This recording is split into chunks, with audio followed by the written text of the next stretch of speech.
Right friends, మనం ఇప్పుడు ఇంకొక ట్రిక్ చూద్దాం. ఏంటి? 1 + 3 + 5 + 7 + and so on 67 బేస్ సంఖ్యల మొత్తం ఇచ్చాడు. 1 నుండి 67 వరకు గల బేస్ సంఖ్యల మొత్తం.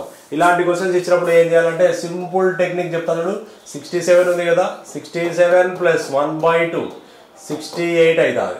68/2 కదా.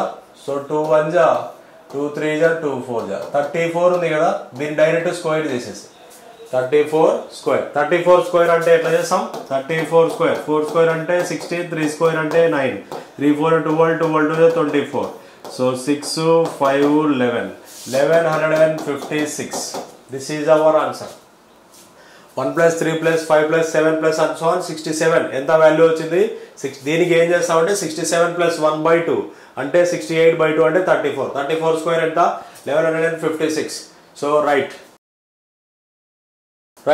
Next question 1 + 3 + 5 + 7 + and so on 57. Same ఇది కూడా అంతే. 57 + 1/2 58/2 అంటే 29.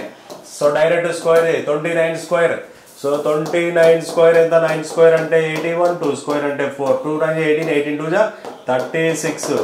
So 1 14 841 is our answer. 841. ఇట్లా బేసి సంఖ్యలకు సంబంధించి బేసి సంఖ్యల మొత్తం ఎంత అంటే ఇట్లా చేయాలి. రైట్.